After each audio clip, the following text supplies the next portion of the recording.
Okay, me and Buffy decided to visit Pendragon Castle, which is just on the edge of the Yorkshire moors. It's a November day, but it was still a pretty day apart from just some rain showers. We had a wee look around.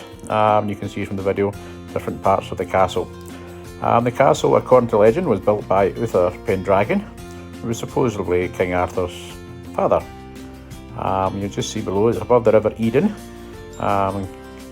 Pendragon did try to divert the river to go there. I think there was a wee verse that said, "Let Uther Pendragon do what he can, Eden will run where Eden ran."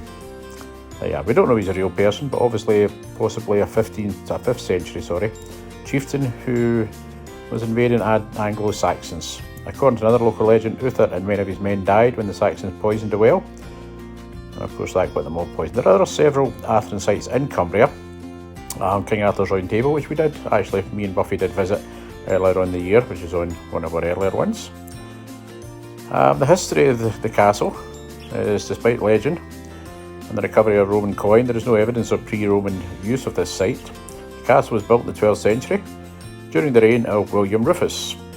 It has remains of a Norman keep and a later addition of a 14th century turret, with some further additions in the 17th century. One of the most notable was Sir Hugh de Moreville, Lord of Westmoreland, one of the 4 knights who murdered Sir Thomas Becket in 1170. A nearby high point on Marlerstang Edge is named after him. He spent much of his reigning years living in the castle until his death in 1334. And the castle was attacked by Scots raiding parties in 1342 and again in 1541. After the later attack, it remained an uninhabitable ruin until it was passed on to Lady Anne Clifford, who rebuilt it in 1660. Also adding a brew house, a bakehouse, stables, a coach house, and it has remained one of the favourites among her many castles in her death in 1676 at the age of 86.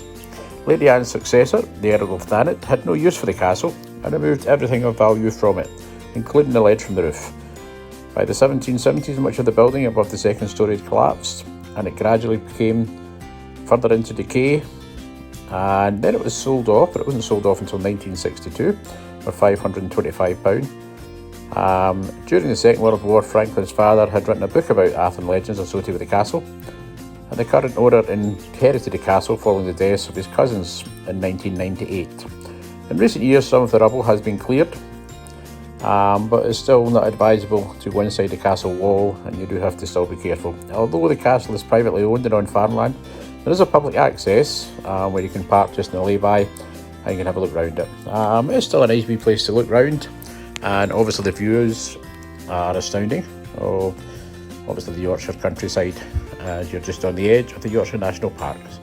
So we'll let you have a wee look round now and hopefully enjoy this. Remember, if you do enjoy this wee video, please subscribe to Davy Bubbles Entertainments and hopefully enjoy it.